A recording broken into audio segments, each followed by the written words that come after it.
జూబ్లీహిల్స్ నియోజకవర్గం అభివృద్ధి కాకపోవడానికి కారణం బీఆర్ఎస్ కాంగ్రెస్ పార్టీలేనని కేంద్ర మంత్రి కిషన్ రెడ్డి ఆరోపించారు. హైదరాబాద్ సోమాజిగూడలోని ప్రెస్ క్లబ్లో మీట్ ది ప్రెస్ కార్యక్రమంలో కిషన్ రెడ్డి పాల్గొన్నారు. జూబ్లీహిల్స్లో ఇప్పటివరకు బీజేపీ విజయం సాధించలేదన్న కేంద్ర మంత్రి జూబ్లీహిల్స్ ప్రజలు ఎవరికి ఓటు వేయాలి అనే దానిపై స్పష్టమైన ఆలోచనకు రాలేదన్నారు. ప్రచారంలో కాంగ్రెస్ ఇచ్చిన 6 గ్యారంటీలపై చెప్పకుండా రాజకీయ విమర్శలు చేస్తోందంటూ కిషన్ రెడ్డి ఆగ్రహం వ్యక్తం చేశారు. ట్రయాంగిల్లో ఉన్నాయి. నేను గత అనేక రోజులుగా కాన్స్టిట్యున్సీలో డోర్ టు డోర్ క్యాంపెయిన్ కానీ చిన్న చిన్న గ్రూప్ మీటింగ్లు కానీ నేను పాల్గొంటున్నాను. ఓటర్స్లలో ఎక్కడ కూడా స్పష్టత ఇంకా వారికి రాలేదు.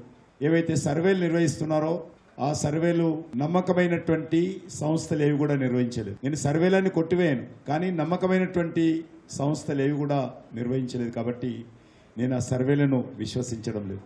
అనేక బస్తీలు 365 రోజులు ఓవర్ఫ్లో అవుతున్న విషయం, రోడ్లు భయంకరమైనటువంటి పరిస్థితి, డ్రింకింగ్ వాటరు మరి పరిశుభ్రంగా లేకుండా డ్రైనేజీ కలుస్తున్నటువంటి విషయం, నెలల తరబడి వెలుగనటువంటి వీధి లైట్లు ఈరోజు అక్కడ మనకు అనిపిస్తూ ఉంది. ఇప్పటి వరకు ఎమ్మెల్యేగా ఉన్నటువంటి బీఆర్ఎస్ పార్టీ, 2 సంవత్సరాల క్రితం వరకు అధికారం ఉన్నటువంటి బీఆర్ఎస్ పార్టీ ఈ యొక్క జూబ్లీహిల్స్ వెనుకబడినతనానికి వెనుక వేయబడినతనానికి వాళ్ళు కూడా బాధ్యత వహించాలి. కాంగ్రెస్తో పాటు బీఆర్ఎస్ కూడా బాధ్యత వహించాలి.